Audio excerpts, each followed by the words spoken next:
Aretha Franklin, dubbed the Queen of Soul, an extraordinary singer, songwriter, civil rights activist, actress, and pianist, died on August 16, 2018, in Detroit, Michigan, due to pancreatic cancer.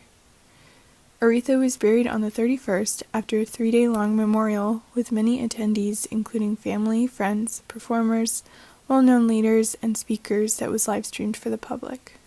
I noticed that connections could be made between Aretha Franklin's funeral and ancient Egyptian art and burial practice, and that really struck my interest. Of course, the main structure of their similarities would be about liminal space. In modern days, we still have sacred traditions for the transition from life into the afterlife, and I think there are a lot of parallels to what was done thousands of years ago and today than we realize. I noticed a similarity in how the image of Egyptians and Aretha are chosen to be depicted. Aretha's funeral pamphlet was a picture of her when she was much younger, in the prime of her musical career in commemoration to her success. I found it interesting that they also photoshopped her heavily for the main picture that many used on television, promotional announcements, and during the live stream of her funeral. This is how Aretha actually looked around the time of her passing, along with a less photoshopped picture compared to the one used. The Egyptians did a similar thing when it came to the art made of the elite. We all know of how the many pharaohs and great rulers were depicted in an ageless, almost godlike, consistent way. No age would be shown, as that would show weakness. The look across centuries was staple, practically disregarding even the actual change of the individual in power. Up until 1353 BCE, when sculptures of Akhenaten and his family broke the established conventions of depiction with more organic lines, individual and androgynous characteristics, and hints of varying ethnicities. But before that, the standard was a smooth, ageless face and a rigid stance and expression. It was all about presenting power. Signs of age or emotion showed vulnerability.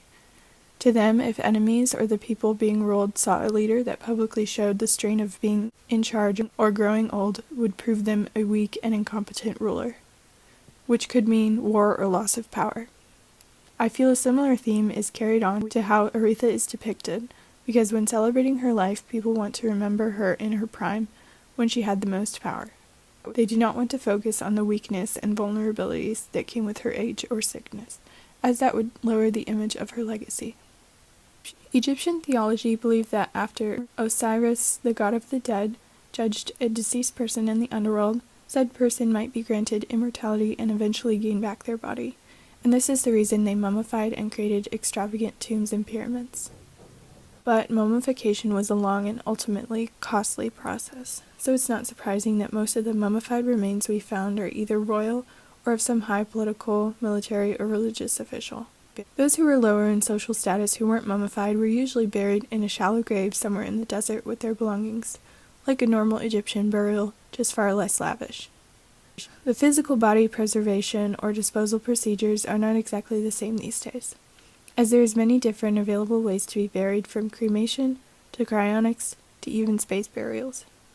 And your social status does not necessarily limit how you can be buried as much as it did back then. Embalming is becoming less and less popular due to its harsh impact on our environment and diminishing relevance.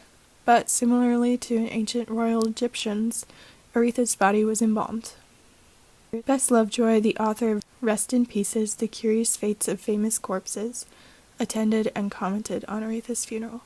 She said that though there had been a move away from embalming in more recent years because it has begun to be seen as excessive and toxic to those who prepare the body, modest preparations would not have befitted someone of Miss Franklin's glamour and performance capabilities. It's not a showbiz thing to do, issue embalming, Miss Lovejoy said.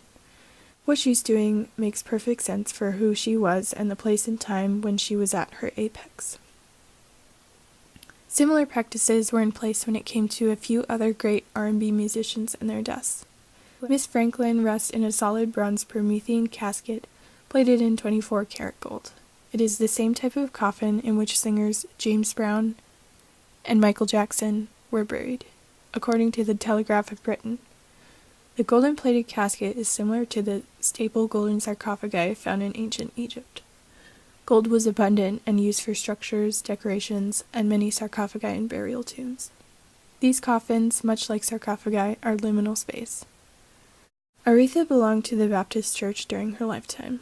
Baptists believe in salvation after death, and if you reject God, you are eternally condemned to hell. A commonality between Egyptian beliefs and Baptists are that there is a judgment process after death.